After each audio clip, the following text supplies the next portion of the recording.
Well, welcome to the final session of the Asan Nuclear Forum 2013. Since it's the final session, I hope I can get everybody to attention for this final, I'm now told, 70 minutes. We're going to end at 6:10 so that someone can catch a plane. But before I begin, let me first extend my gratitude to the Asan Institute, Ham Chebong, and your staff. I mean, once again, I don't know how you guys do it, but every time you turn out these amazing conferences, you really are the gold standard. You bring together not only bright people, but people who are relevant and perfect for the topics of discussion. So, no. But I wonder if really briefly, if I can ask the audience to do a round of applause to Asan just to say thank you. Now, I actually had a tactical reason for wanting to do that, and that was to get the blood flowing here at the final session. People kind of wake you up a bit here. So, my name is Martin Fackler. I am the Tokyo Bureau Chief for the New York Times. And I have the distinct honor of being the moderator for the final session of this 2-day conference. And the title, as we just heard, was Challenges and Opportunities After the Fukushima Nuclear Disaster. The last 2 days, we've heard a lot about nuclear security, weapons, non-proliferation, counter-proliferation, R2PP, and all sorts of things like this. Now we're going to look at the other side of the nuclear coin, if you will, which is civilian nuclear use and nuclear safety. And it may seem that civilian use is sort of the tamer and safer type of nuclear power, especially compared with bombs, but I think the Fukushima accident showed us that that's not necessarily the case. And just to recap what happened, although I'm sure everyone remembers, a large earthquake off of northeastern Japan on March 11, 2011, set off a series of enormous tidal waves, tsunami, which struck the Fukushima Daiichi nuclear power plant, knocking out cooling systems at 3 of the reactors. Over the next few days, those reactors melted down, resulting in spectacular hydrogen explosions, which you may have seen on TV, and also forcing the evacuation of little more than 100,000 people around the plant. And I think some 90,000 plus people still can't return even today. What was remarkable to me is that this could happen in Japan. This is a country I've admired for a long time for its technological competence and also its technical competence, right? Its engineers and its technocrats. Really, Japan is in many ways a model for other countries in the region, in the world. And if it could happen in Japan, it really could happen anywhere. And I think that the Fukushima accident really thrust nuclear safety to the forefront of global consciousness. Issues like transparency of regulation, oversight, collusion. Other issues that I think came to the forefront were, perhaps the need for international standards, even some sort of international policing mechanism. Another one is public trust. I mean, public trust in Japan in nuclear power was severely damaged, and really today I don't think is any further along than it was 2 years ago, or late 2011. But the lessons, and if I can bring the lessons of Fukushima back to the topic of this conference so far, I think nuclear safety, if you look at it in some ways, looks a lot like nuclear security. A lot of the issues we've been discussing with nuclear weapons and proliferation and these materials and technologies, in some ways they can look very similar. And again, trying to kind of tie it back to the theme of the other themes we heard in the conference. For example, if you look at some of the problems that emerged at Fukushima Daiichi, there was the issue of the safety of the materials at the plant, right? Not just in the reactors, the materials that melted in the reactors, but also the used fuel rods. I mean, I think the biggest concern was the number 4 pool at the plant, and could they continue to cool that pool? And if they hadn't, I think it was more than 1,000 fuel rods were in that pool, and they would have spread more material than the meltdowns that the reactors had spread. The effect on civilian populations, right? As I mentioned a moment ago, something like 250,000 people relocated, and something like 90,000 to 100,000 still can't go home today. the response to the crisis. I mean, this is something that at my paper we wrote a lot about, but this crisis management, how to, the ability or the inability to respond to such a crisis on short notice and effectively. And the question of what do you tell your public? Do you tell them that there's a serious nuclear accident, or do you play it down? Do you try to cover it up? And so I think, a lot of this does overlap with nuclear security issues. I mean, imagine, for example, if that had not been a wave of water, but it had been a terrorist attack that knocked out the cooling systems. Very easily these things blend together.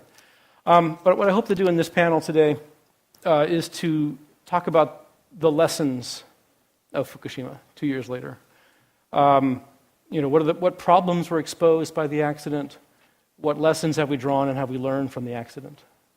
And what I'd like to do is to I'll let everyone speak for 5 to 7 minutes. And in fact, because we're now in a shortened format, I'm going to say 5 minutes.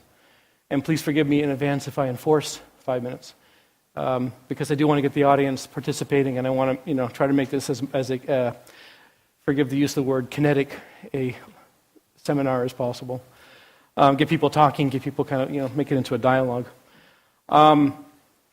And let me first start by asking. What I'll do is I'll introduce folks as you speak. The first person to speak will be on my immediate left, Chun Sun-hung, who is a professor of nuclear safety at the Korea Advanced Institute of Science and Technology. He's also was a member of Park Geun-hye, incoming President Park Geun-hye's transition team, so he has a political facet as well as academic. If you could lead off the discussion today. Okay. Today I'd like to basically talk about two things. First, I'd like to talk about how to enhance the nuclear safety. So Fukushima is much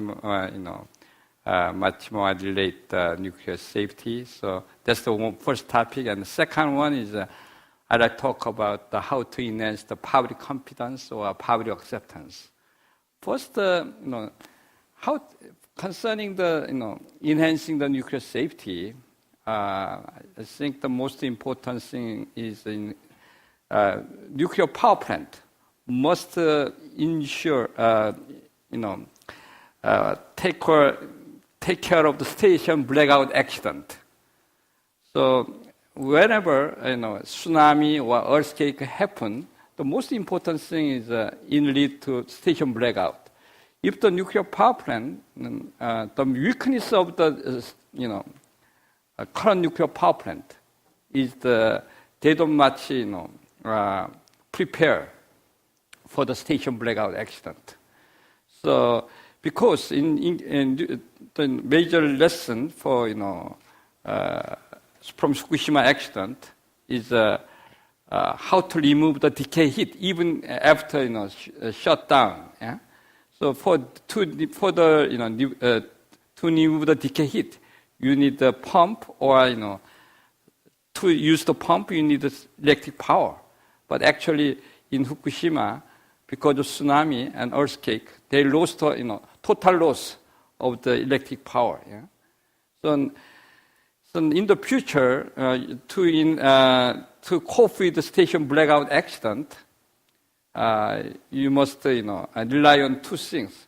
You must utilize the passive safety systems. So passive safety means to make the safe function without electric power using the natural force such as the gravity or natural circulations. That's the very important topic. Or you must have the more strong power supply system.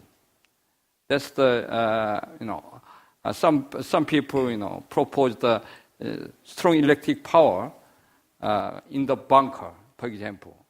Anyway, one of the most important topics for safety enhancement is how to cope with the station blackout. So another important topic of the nuclear safety is you will make the nuclear reactor he don't need, actually emergency evacuation. Actually, you must make a reactor which does not release the significant amount of radioactivity. It's almost you can have the, technology already. So, for example, 3 Mile Island accident, they have the core melt accident. There is no radioactivity release because of, they have the, strong containment. So in the future, maybe you must enhance the, function of the containment and also enhance the safety function, which can deal with the severe accident, core damage accident. Then people outside the nuclear power plant, outside the boundary of the nuclear power plant, don't worry about the safety or radioactivity release. So that's the, concerning the, but you have the, almost that kind of technology already. But if you enhance the more, a little bit more, then you can make the more assurance. So concerning, I'd like to go back to, second topic, for public confidence or public acceptance. First, I think even if you go over the Fukushima accident, actually nobody died, nobody injured. But the problem is I think the people too much worried about the psychologically consequence or radiological consequence.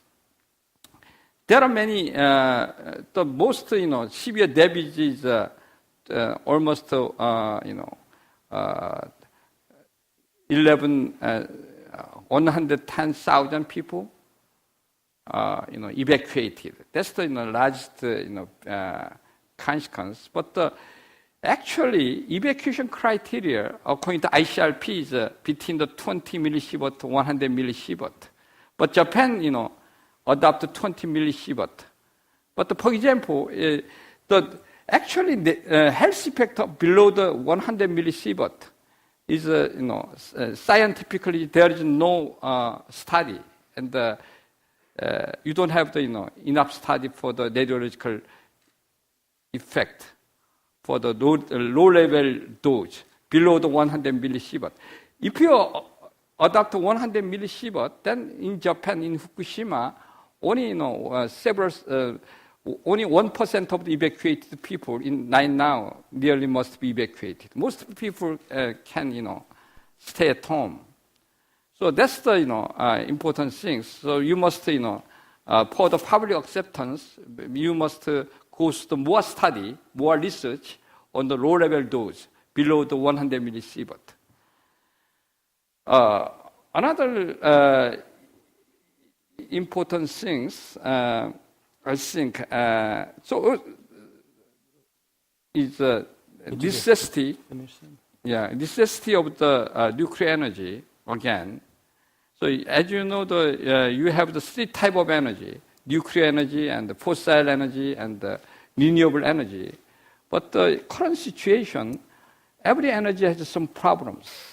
The fossil energy, you have the energy security problems, also greenhouse gas problems. Also, they have the pollution problems. And renewable energy, the problem is they contribute very small. In Korea, only contribute is 2.2% for electricity, but 1.4% is from hydropower, and 0.7% is burning of the biomass or waste.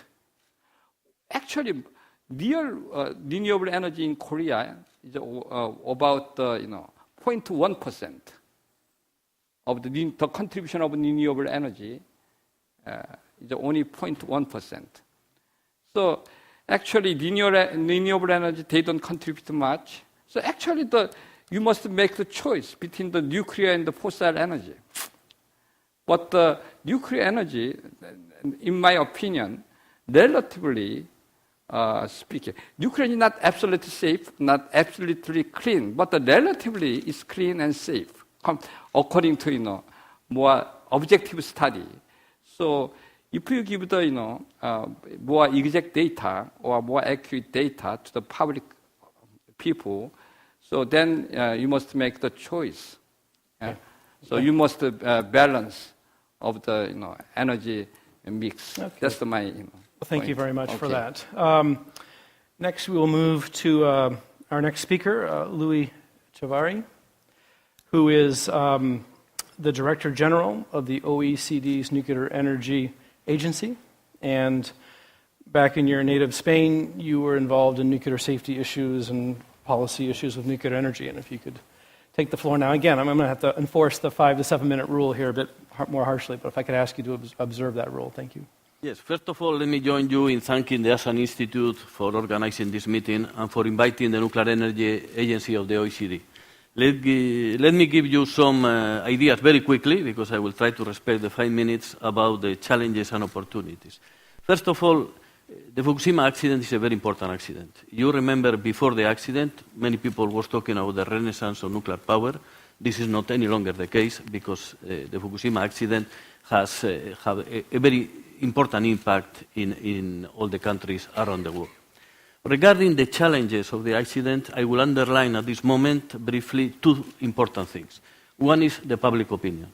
A nuclear program has to be based in the support of the society.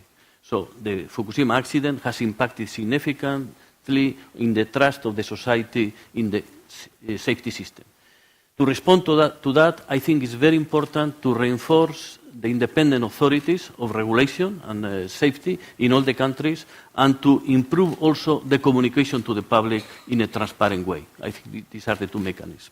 The other big challenge of Fukushima is the understanding of the implications from the technical point of view, and to reinforce safety based on what has happened in Fukushima.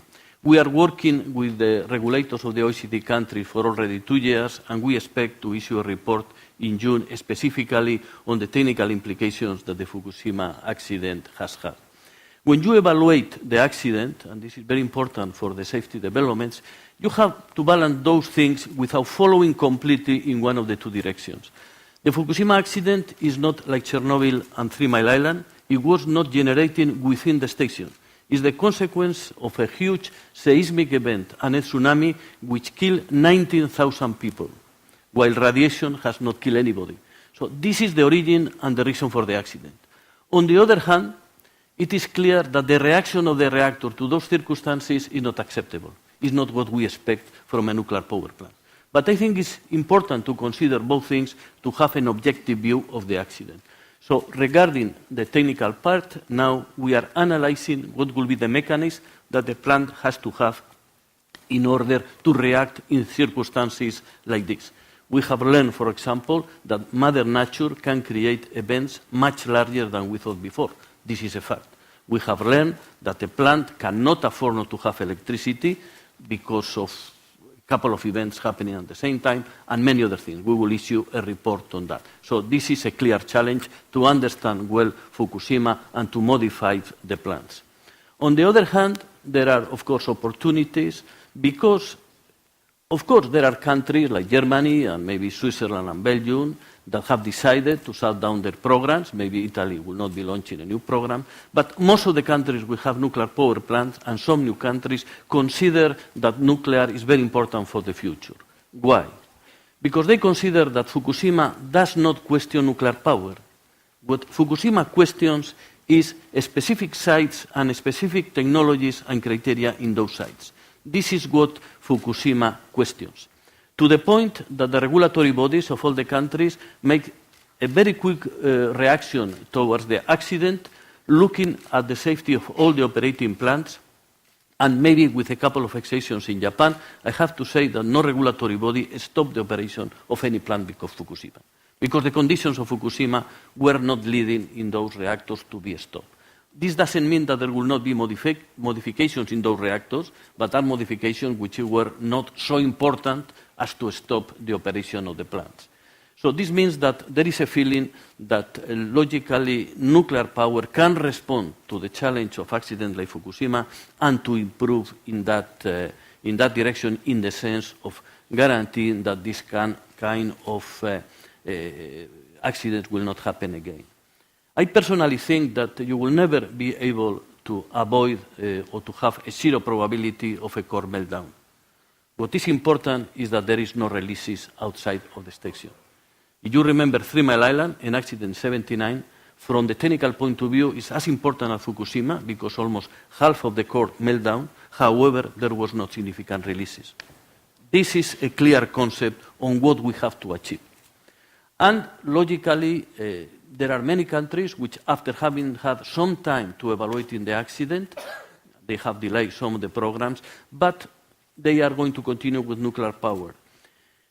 With some doubts in Japan, but none of the 67 or 68 reactors which were under construction before Fukushima has been stopped. The construction continues.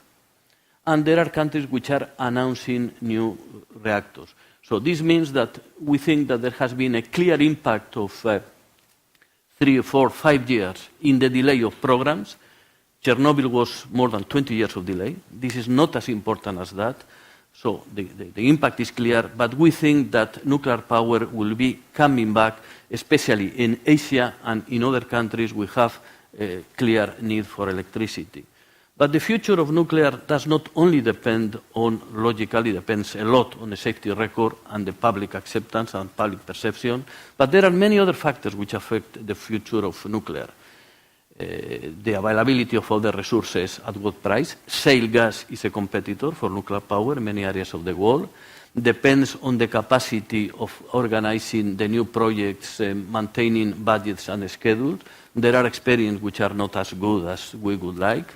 And depends on the recovery of the demand in areas which now have a big crisis. So this is going to depend.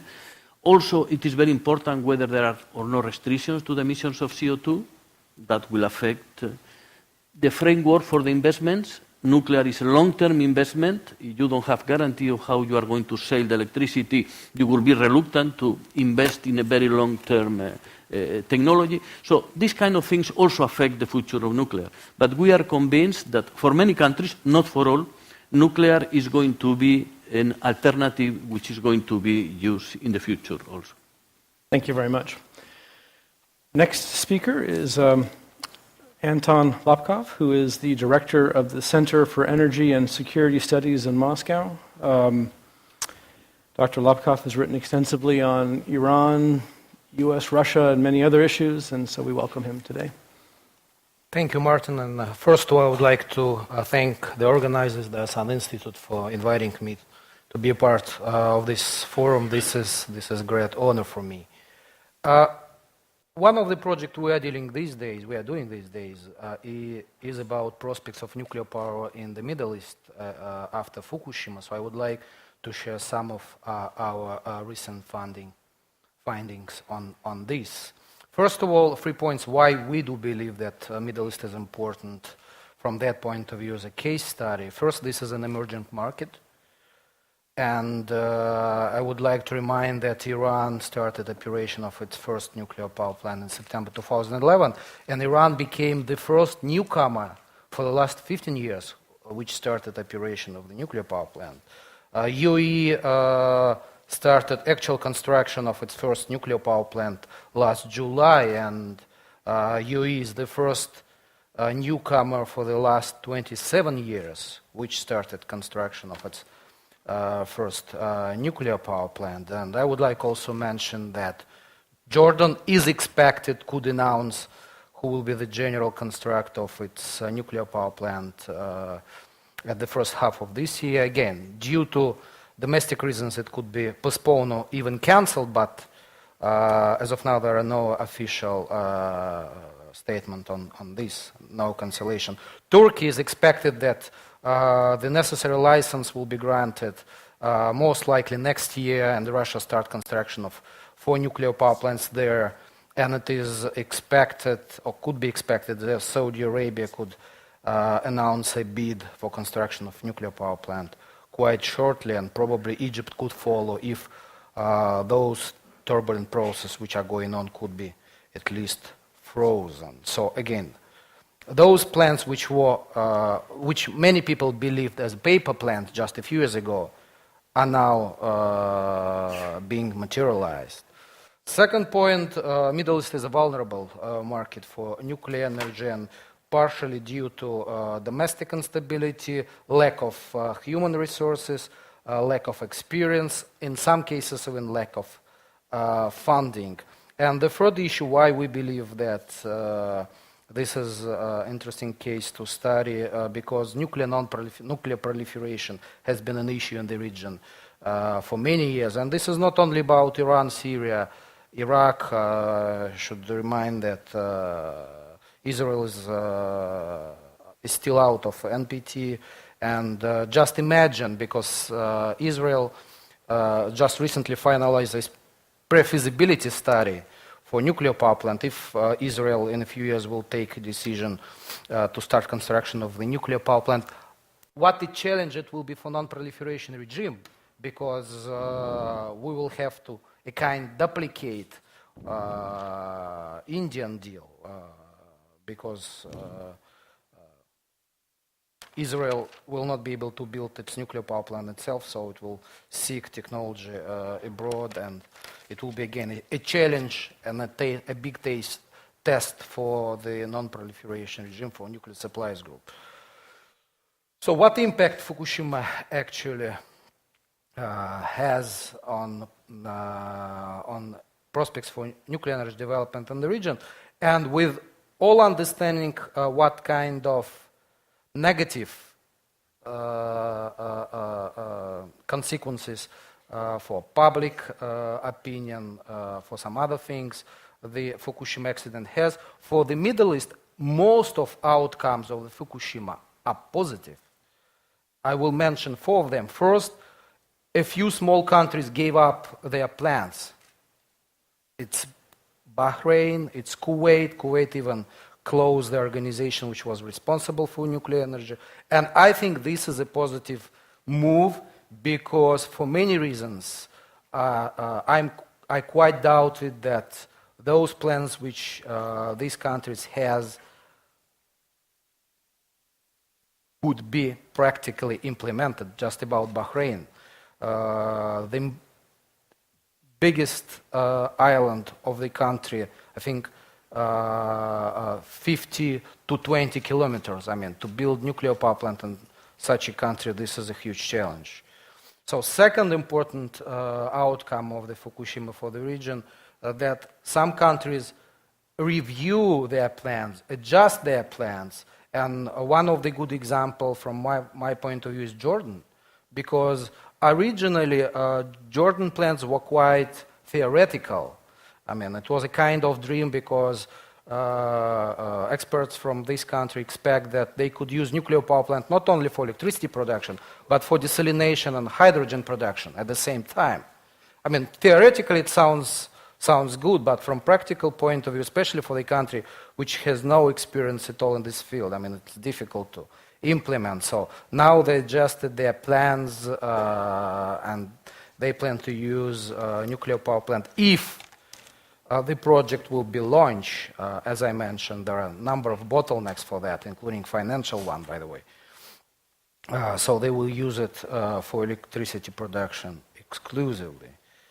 The third important outcome, I think all of countries of the region agree that at least the reactor of the third generation should be imported.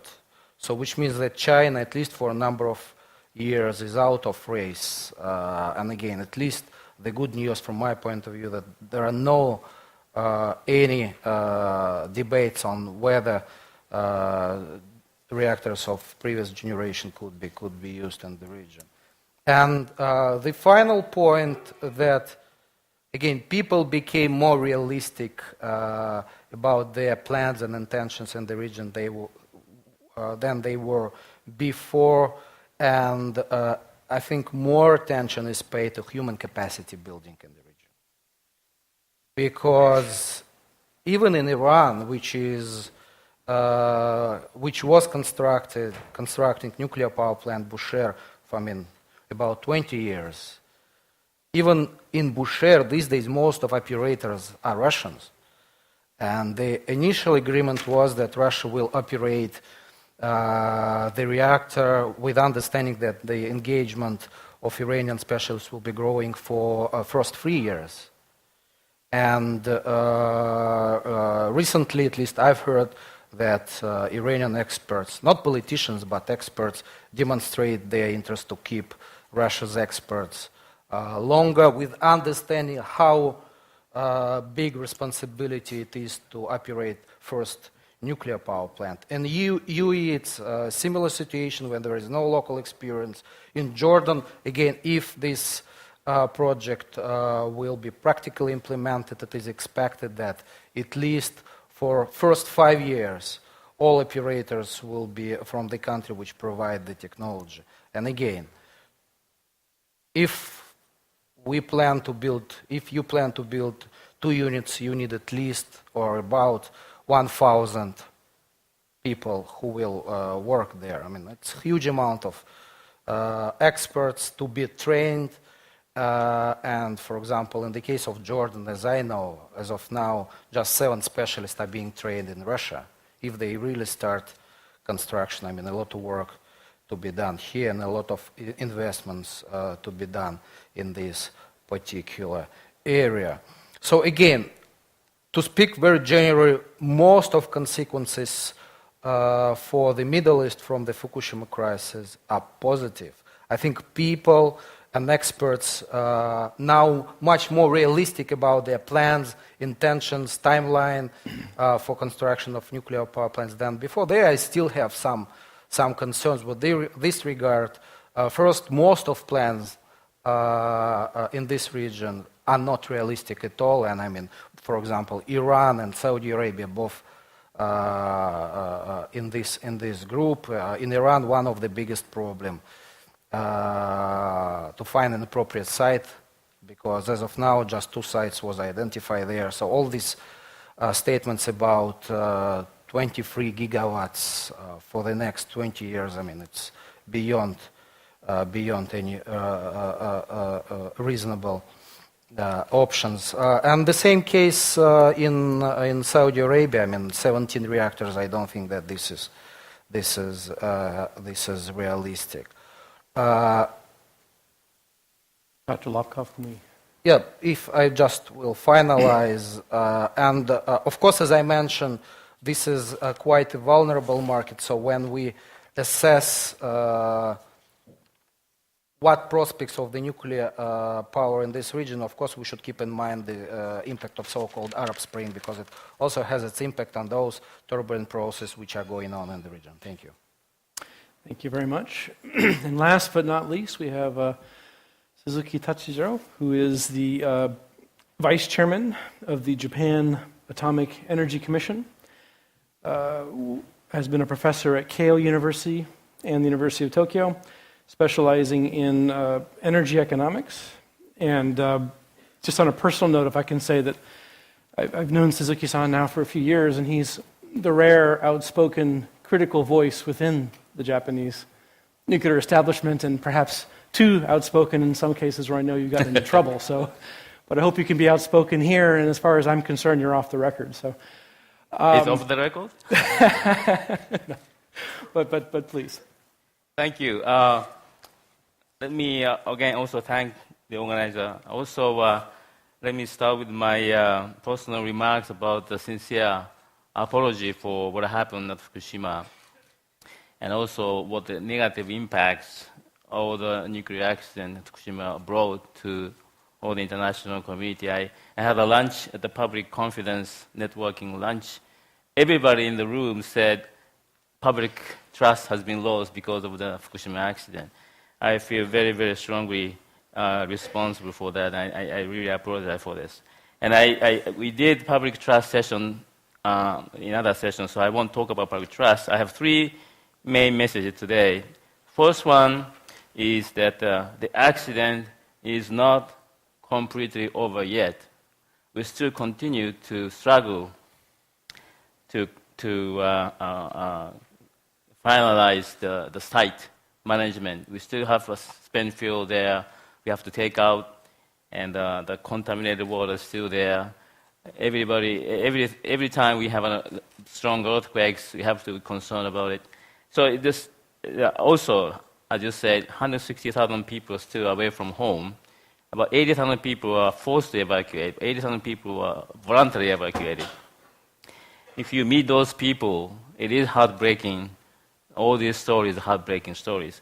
And it is totally our responsibility to recover their lives and the welfare of the people and the land. It is a long-term efforts which will require probably more than 30 years. It's costly also. So the accident is still continues, and has a huge impact on the energy policy debate. The second point is a so-called paradigm shift required for Japanese nuclear, not only safety, but also nuclear energy governance in Japan. And one of the government reports said that basic principle of disaster prevention programs in Japan should have a paradigm shift. And in that sense, I interpret this as we have to think unthinkable and anticipate unanticipated, which is very difficult for Japan to do, but this is what we have to do. In particular, my personal concern is the spent fuel storage. What happened to the spent fuel pool? So this relates to, as you said, on only nuclear safety, but also for nuclear security issues. The third point, let me go on another thing on the second point also.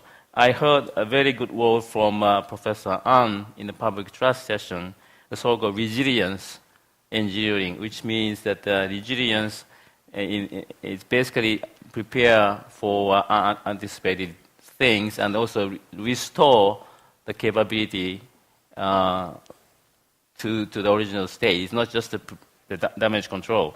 And so this resilience concept is very important for nuclear energy system, but also as a nation. We have to, our country was not prepared for emergency crisis. So that's the second point. The third point I'd like to say is that the internationalization of Japanese nuclear energy policy or system.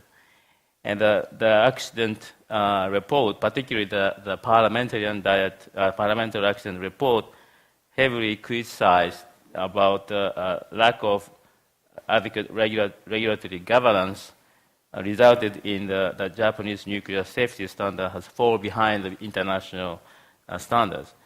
And this is not just the regulatory governance, but I personally believe, since I've been studying nuclear energy policies in the field, the Japanese nuclear energy policy was mostly driven by the domestic interests, although we are very eager to contribute to the international scheme, but it's in the framework was set domestically first, but not internationally first. So this may have resulted in this lack of international standards setting for the safety and regulatory governance. So I would argue that the third point also is very important. And finally, in terms of energy policy, I'm pressing very hard to the government and also the public that we need a transition period to move from the past nuclear energy system toward so-called recovered nuclear energy system in Japan. In the last 50 years, Japan has been just pushing nuclear power very, very hard. And right before actually March 11th, Fukushima accident, it was announced that we are going to build another 14 reactors and to reach the share of nuclear share 50%. And now we have to reverse it. Now the public wants to phase out nuclear power eventually, and at least try to reduce the dependence on nuclear energy. So in that case, we need a structural change, and we need time to do that, probably 3 or 4, 5 years or so. So that's the final message. Thank you very much. Okay, thank you. I'm going to ask a few questions, and I would like to ask folks to keep your answers like literally to 2 minutes, because I also want to get some questions from the floor here. But if I can go in the reverse order, Dr. Suzuki, Yes. one of the problems that became apparent from Fukushima, the accident of Fukushima, was collusion between industry and regulators, and not just that, academics, journalists, unions, politicians, you name it, bureaucrats. Has Japan improved, and is that an easy thing to do? And speaking here, to everybody, what lessons in that are there for the rest of the world? Yes, I think we learned a hard lesson. So I think the improvement has started, but it takes time, again. And for instance, Atomic Energy Commission was heavily criticized for secret meetings and having direct stakeholders in preparatory meetings. And we try to change the rules to increase the transparency, and also we have specific rules for keeping contact with the outside of the government to keep the record. But in practice, it's very difficult because people are accustomed to talking to the utility officials all the time.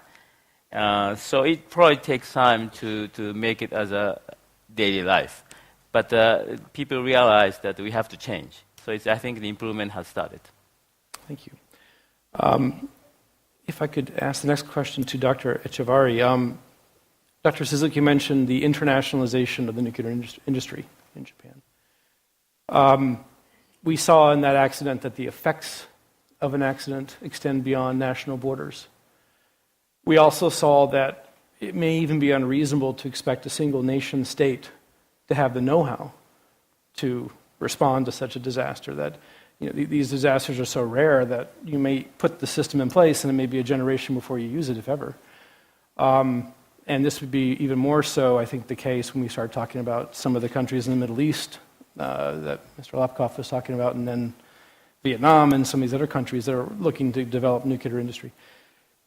Is it time to talk about a different sort of international regime for setting standards and for policing these sorts of standards, or checking on these sorts of standards?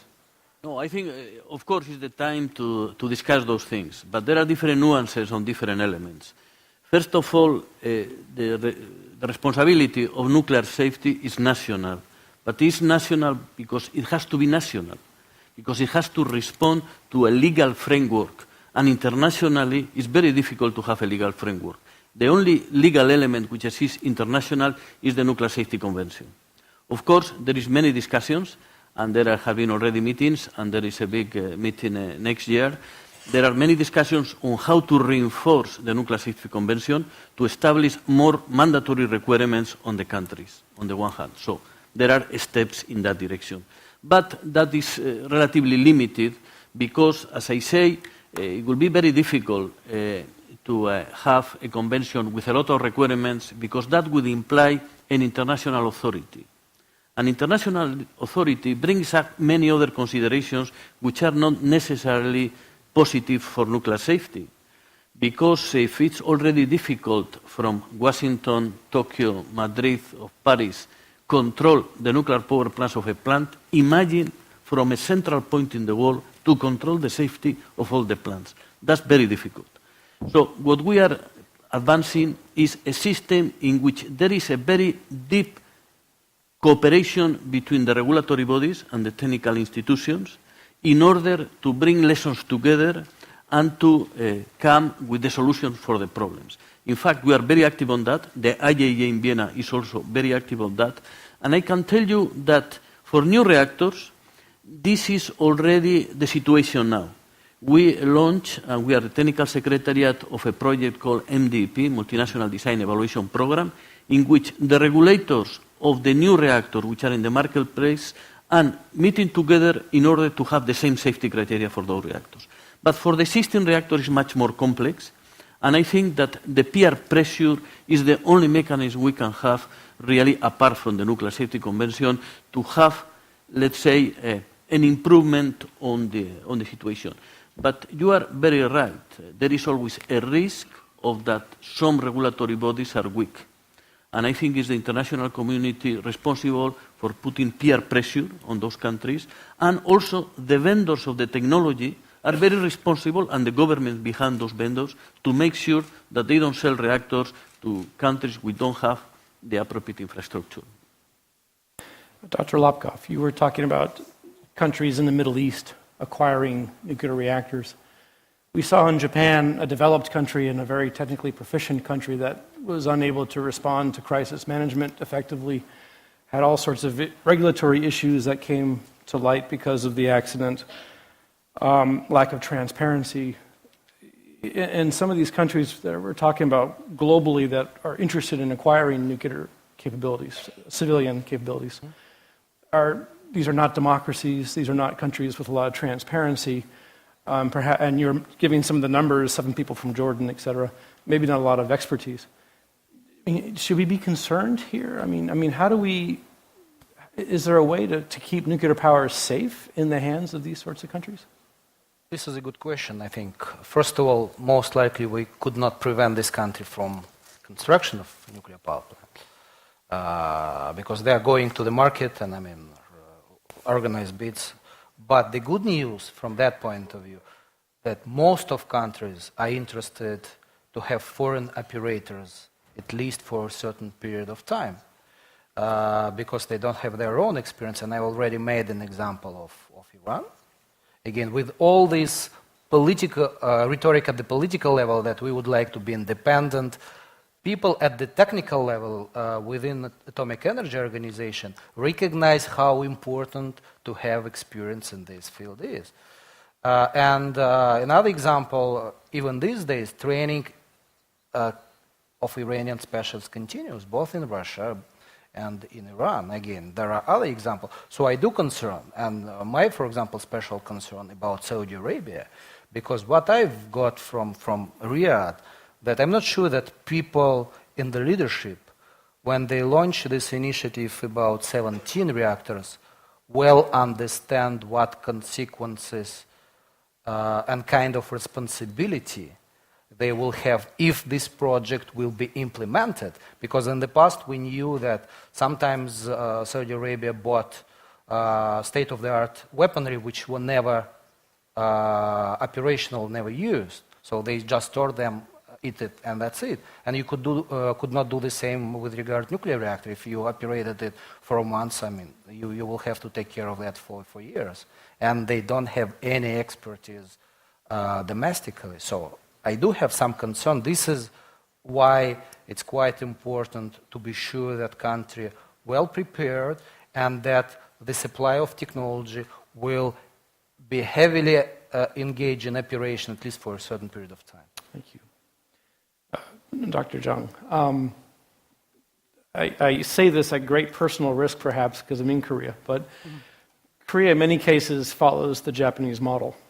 And I think in nuclear power, KEPCO, TEPCO, we can go on, but I think in many ways that Japan set the model for Korea for quite some time.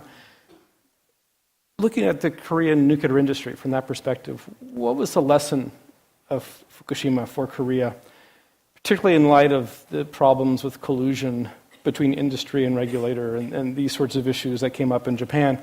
Are they possible in Korea as well? And has Korea learned the lessons of Fukushima? Are there preventative measures being taken to avoid some of these issues? Yeah, of course, Korea learned some lessons from the Japan, but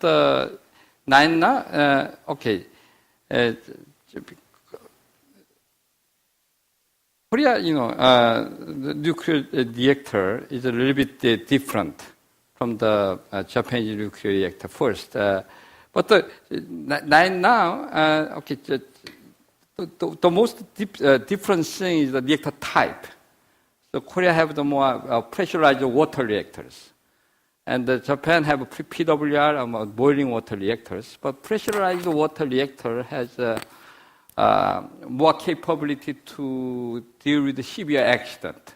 They have the large containment. I emphasize containment. Containment is very important to deal with the severe accident. So Korean reactor has a 5 times larger the containment of pressurized water reactor is 5 times larger than that of the boiling water reactor. So that's the main difference. But also another different thing is the magnitude of the seismic or tsunami is very less in Korea. So the Richter scale of Korea, most of the earthquake in Korea is a level of 5. When Japan is 7 or 6, 6. So almost two level scale more.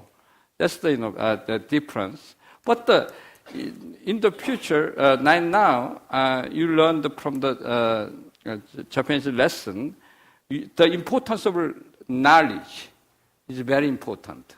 So through the Japanese lesson, you need more education for our operators. So Mr. Suzuki say, okay, you must think about the unthinkable, but that's important. But I like to emphasize two things. You must make our operator to stick with the manual. That's also very important. You must make the good manual, and you must make our operator follow the manuals. That's important. But sometimes maybe you can confront with some situation which is beyond our manual. For that, maybe you need more, our operator have more high-level knowledge, which can cooperate with more the situation beyond the manual. So, but important thing in nuclear safety, in some sense, is very complicated. In some sense, it's very simple. As I mentioned, how to remove the decay heat. That's the core questions.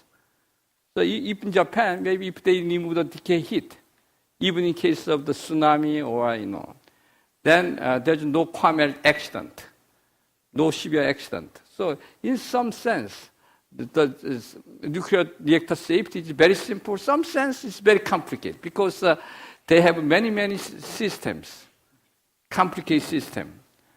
So, but I like to emphasize this. You need a more balanced point of view. Yeah. So now, after Japan, after Fukushima accident, you must avoid the extreme approach. So if you too much, emphasize, nuclear safety standard, then I think you have the big problems. As I mentioned before, our energy have, every energy has, some weak point. Fossil energy has a weak point, and every energy. But you need the energy, so you have you need electricity. So in Korea, you have the big problems of still, electricity problems. So you need a very balanced policy which considers safety, and also, economics on the other, aspect. So you must avoid the extreme stand. Recently, I'm very worrying about the Japanese approach. Japan recently, they announced the new safety standard. So after July 1st, they, all the reactor must operate after implementing new standard. But new standard, second control room and more high, also filtered venting and, high standard of the, seismic design or many things. But I think that you need a risk-informed approach. Still, I believe current nuclear power plant is, acceptable. But of course, I like the, enhancing the nuclear safety. But if you, in Japan's case, maybe only small number of nuclear power plant, maybe very difficult to operate again, or a very small number of reactor can operate. So maybe you need very balanced approach. So still, I think that you need you improve gradually the safety, but you cannot improve the safety at one time. Okay. That's my point. Great, thank you. Okay, we have a bit of time here for the audience. I'm going to take a couple questions and then a group of questions and bring them to the speakers here. If we can go with, I saw Ambassador Endo, you had your hand up first. Make your question brief, please, because we're running out of time. Just a question, if you will. Not question, comment to... Well, then, okay, you got about 10 seconds. Go. Okay. No, go ahead, but short. Well, thank you very much, Mr. Chairman. Call me Kim Jong-un. Well, just before commenting on what Dr. Chan said, I just would like to say a few words. I was one of the members of investing committees on nuclear accident. And what we found out, although our result of report will be published in English next month, I hope. So please look at it. According to the findings, this accident was certainly triggered by earthquake and tsunami, but basically it was some human-made disasters. What are the human-made disasters? There seems to me there are two or three. One is poor designing, poor layout of the facilities. The number two is after accident management, so poor. So those are human-made errors. So therefore, since being a human-made errors, we could overcome by our wisdom. Having said that, my not question, comment.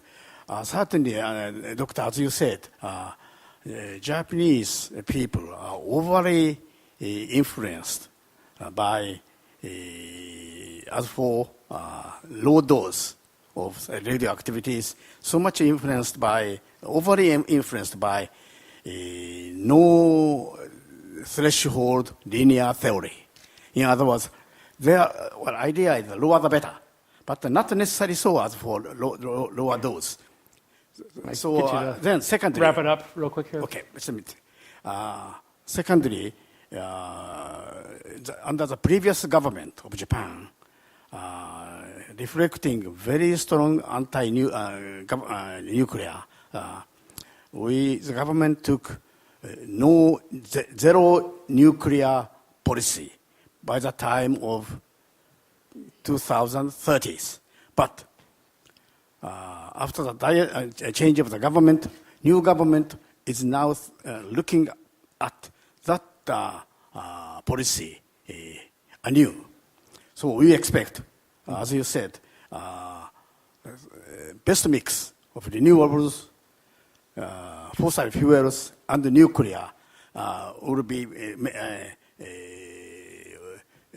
adjusted, particularly on the basis of 3 E's: economic consideration, environmental consideration, and energy security considerations. I have to cut you off. We're getting too So long. we expect that revision will be realized.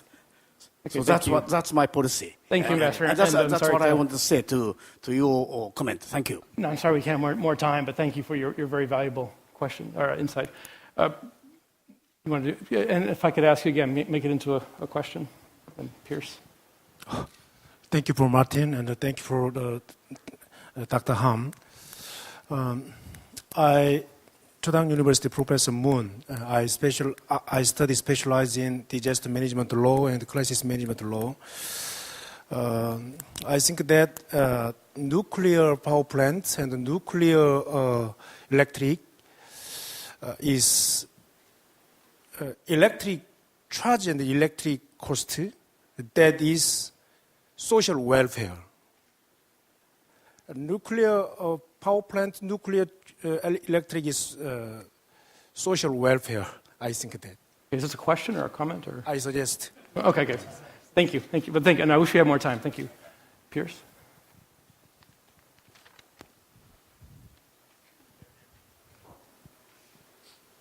To Mr. Chang, if I understood you correctly, you were saying that perhaps Japan had too low standards, that you would suggest maybe 100 millisieverts. As I recall, that would translate into about 10 rem. And the industrial standard for industrial workers in the United States is 5 rem a quarter. So I don't understand, in light of the current situation, why you would be looking at higher exposures as the threshold rather than taking the limits further down. That applies as well to abandoning the linear threshold, the linear approach to radiation exposure, which I think in the United States at least is considered the better way to go because of the statistical application for cancers from radiation. So I don't understand why you're recommending going the other direction. Okay, thank you. We got 2 more questions here, and then we'll have to wrap it up. I'm sorry. It's just... Bill Potter from the Monterey Institute. I'd be interested in hearing some of the panelists speak a little bit more about the importance of independent and well-funded nuclear regulatory bodies and the responsibility of nuclear suppliers before they supply services to countries who I think by most standards don't have such independent, well-funded regulatory bodies in place, or really no plans in the near term to develop them. So this is particularly to Anton and to our Korean colleague. Thank you. Question? Comment. Okay, 10 seconds. Okay. Counting. Okay. Go. Nuclear power plant hardware can be in any countries with different culture, different infrastructures, such that the having manual or training is one thing, but people should take action, decision and actions. So training should be done based on that too, and also the quality of actions and delegation of authority can be of great importance, and that also reflects the culture of that particular country.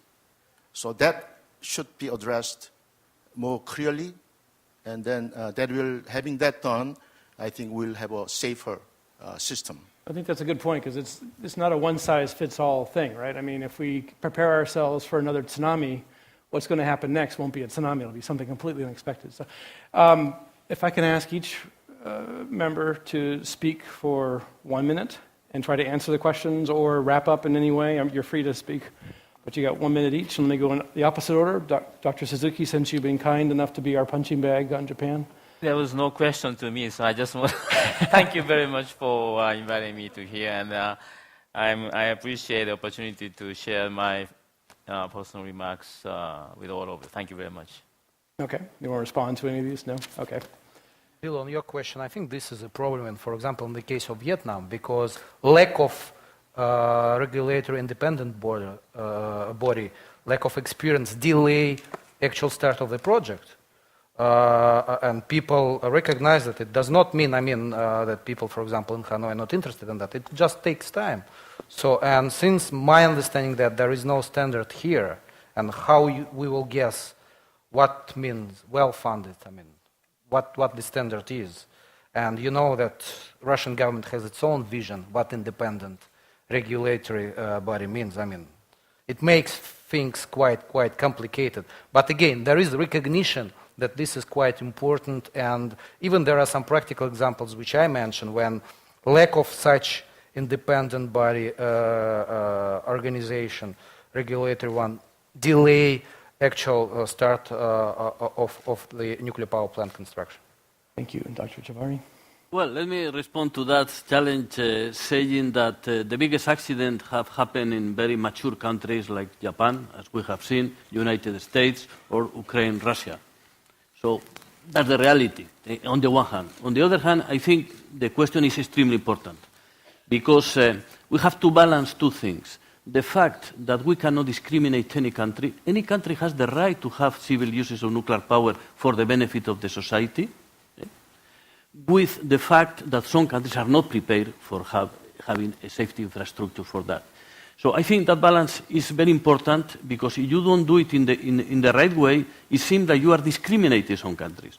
So the question is more what we can do in order to help the countries who want to have nuclear, in order to develop an infrastructure which is good enough as to be able to develop a safe nuclear program. So I think it's the response to that.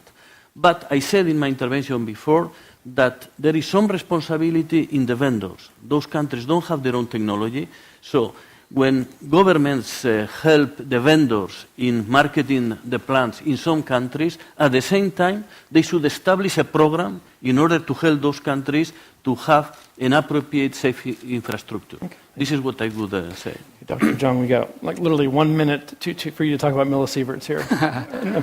Okay, I think you need more knowledge. I like to emphasize, knowledge. These days, even independence is important. I think the knowledge is also very, very important. You need lagging knowledge, so you need knowledge more, for example, radiation effect, or, knowledge in the safe function. And you need more, capable step in the operator and also regulatory body. Knowledge is very important. Also, I like to emphasize safety culture. So knowledge and safety culture, I like to emphasize. Do you have a response to the question about millisieverts? Yeah, 1 millisievert. Right now, okay. In 10 seconds? Yeah, I shall be, okay, please. We got to please end here. So. Please end. Okay, I shall be criteria for evacuation between 20 to 100 millisievert. So right now, Japan is 20 millisievert. Korea is 50 millisievert. So maybe if in case 100 millisievert, I think much less people can be evacuated. But the health effect under the 100 millisievert is not known, actually. That's the problem. But okay. There's no scientific data, actually. Right. Okay, well, I'm sorry. And there's a lot more to say there, but I'm afraid we're out of time. And Chaebong wants to take the stage here, right? So we're going to have to evacuate. So. Okay. Speaking of evacuations, thank you very much. And a round of applause for our wonderful panelists here.